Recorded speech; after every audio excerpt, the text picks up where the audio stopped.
Hi there, Rick Péwé for Gone Jeeping, because it's pretty nice. It's the same as the 304. Worn 8274 retro bike. Retro bright. Yes. Yeah. Just watch what happens. Hi there, Rick Péwé for Gone Jeeping.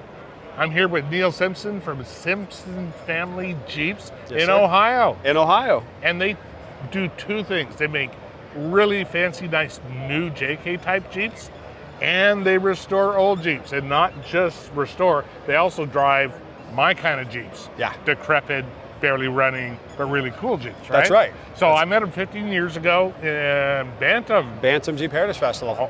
Home of the Jeep, actually, which no one knows. Nobody. But that's okay.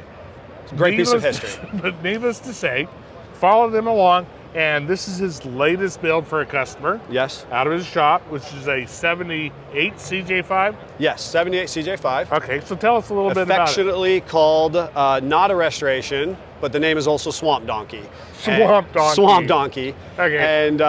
And it's a really cool owner named Ryan, and the whole piece around not a restoration, I do feel like I have to share this first, because it was that really nice decrepit piece of junk Flintstone Jeep that we love to drive. Right. And when he brought it in, he wanted us just to fix a few things. And that's an important part of the story. And every time he would do a phone consult with me, and the lead builder, his name is Scott. So the guy who's actually in charge of the nuts and bolts every day. So the mad scientist, Scott Brown. And we would do these phone consults, and Ryan would awkwardly kind of yell out, "And it's not a restoration." And we kind of couldn't figure out why that was. And he kept calling it Swamp Donkey. And after a few times, he eventually revealed to us that his wife worked adjacent to him, and he was always yelling out, "It's not a restoration," so to reassure her. Absolutely. But it's 100%. Money. Yeah, because it is 100% a nut and bolt restoration. 78 CJ-5. It is kind of peculiar. It's oddly powered. Yeah, peculiar. We powered it by an AMC 360. Oh. So, and we can get to that. It was actually built to off-road in kind of the most robust way possible. So if you were to kind of get into the nuts and bolts of it, the axles are trussed. It does have an AMC 20 in the rear. It has an appropriate Dana 30 in the front.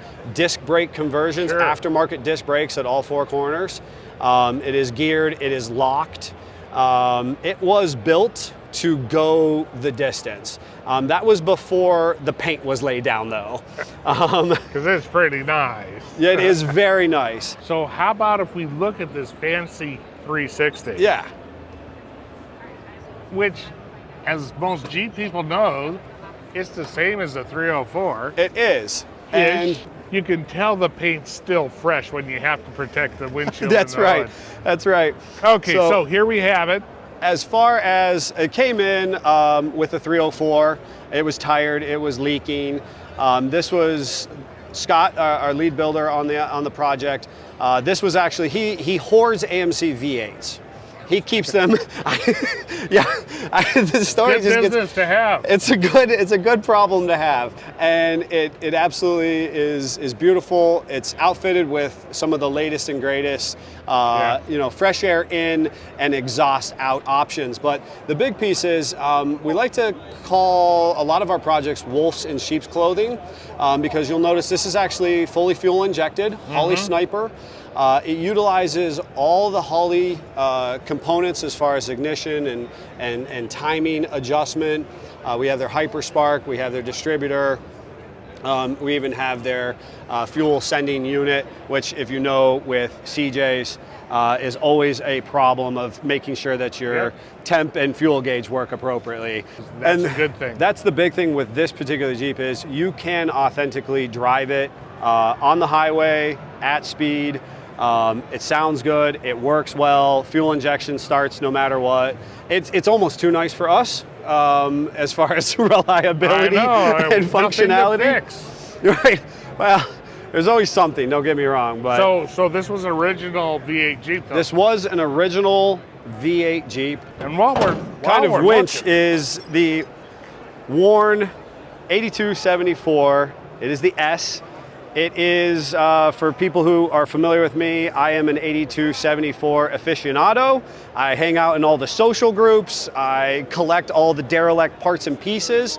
And Ryan had gone out and found an old, crummy 8274 at my request, because this is the kind of winch that should be on this Jeep, right, as far as I'm concerned. It was factory available, except for, of course, the modern stuff. The modern stuff. Yeah. As the Jeep came together, being a little nicer than we had all anticipated, we decided that the original, kind of crudded up winch was not as satisfactory. So this is a modern day 8274 with the full synthetic setup on it.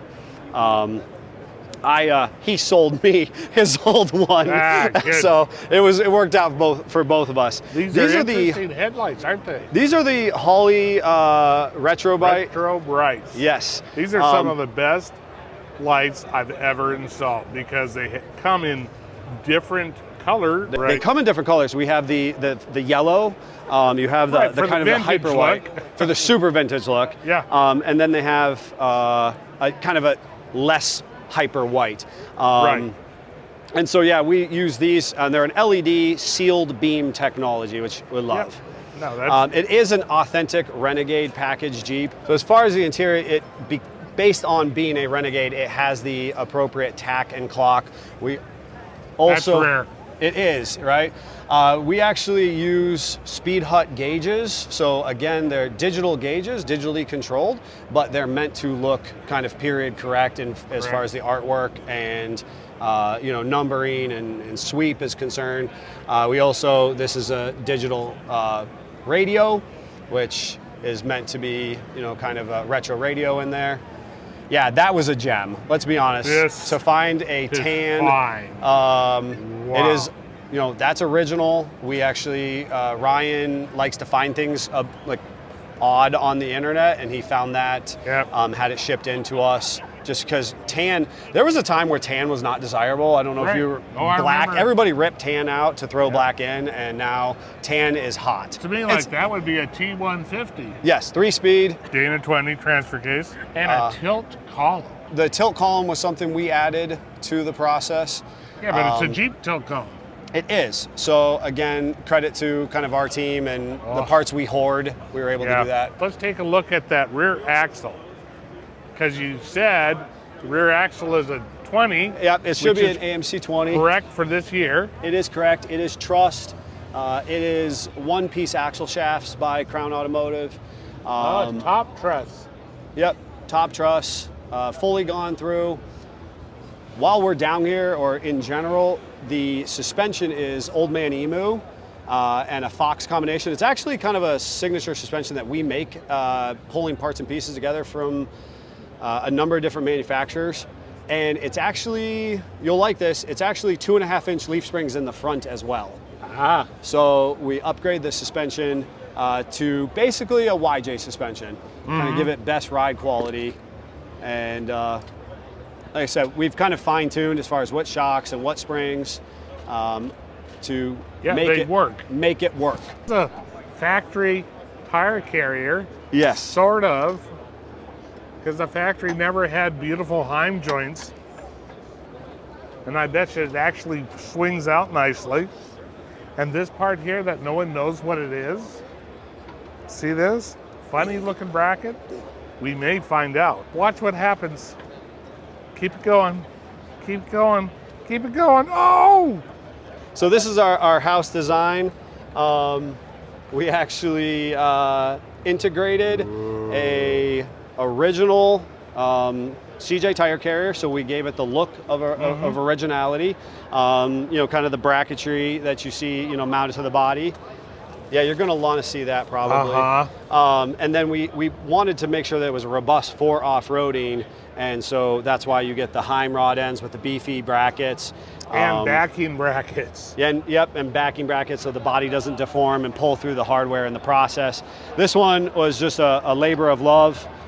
Just kind of a cool, trying to make it look as original as possible, but support that big oversized tire. Oh boy. So inside, since this would have had a different structure for the tailgate to work.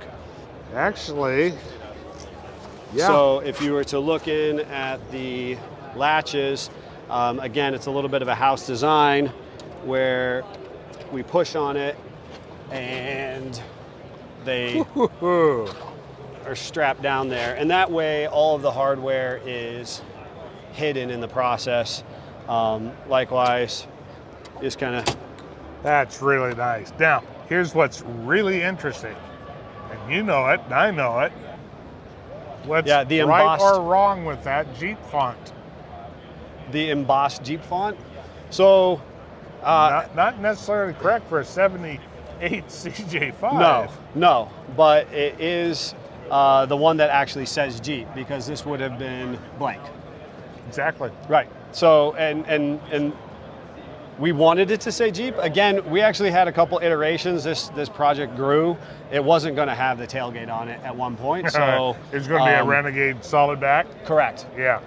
Well, it came in with Renegade solid back, and then we were going to put the tailgate at it. This is why we chose to go with the embossed font, because then you would actually be able to see it. Right. Then and then you covered it up. And then we covered it up. So this is a secret Easter egg. It is. There you go. Yeah. It's an Easter happy accidents. We use the term happy accidents all the time at the shop. So perfect. The bumper is really nice with the I got to be honest with you. I think that is Rusty's Off-Road. Yeah. Yep. Just a super clean bumper. He makes clean stuff. Yep. Super clean bumper. This Jeep actually has GMRS. That's why everybody kind of wonders what this little, little mini. Instead of 102 stainless steel whip doing this? That would be cooler though. That would be period correct. 3 holes and a big one right there. That's right. That would be more period correct. Then you can bend it over. Yep. Well, that's a beautiful job. Yeah. It's been a great project for the owner. And a lot of attention to detail in the process to kind of get it to this stage. Okay, here's another definite Jeep question. You know the answer. If you're a passenger here, you can use this mirror and you see your straight back. Why can't you see that one out through the door? So we actually look through the windshield and back. It's one of the biggest things we get from. It's one of the biggest questions that we get from owners who are owners that don't know. Owners who don't know. People who get excited because they're like, well, why isn't the mirror position? In fact, I don't even remember. It might have been my kid the other day. I was like, well, you want me to adjust this mirror for you? I was like, no, it is adjusted. I was the driver. And so you look through the windshield and down the side of the Jeep. And it's not covered up by the doors. Oh. Yeah, like those modern things. Yes. J whatevers. I know those ones too. Don't put me on the spot. I'm supposed to take care of those guys as well. And you do it well. Thank you. All right. Well, this has been a great walk around. Thank you for showing us your Renegade. Thank you so much for taking time to look at it. I appreciate the time that you gave us. Special. It is special. So that's what you're going to see. What is it? You like, share, and subscribe so you can see more great content like this on Gone Jeepin'.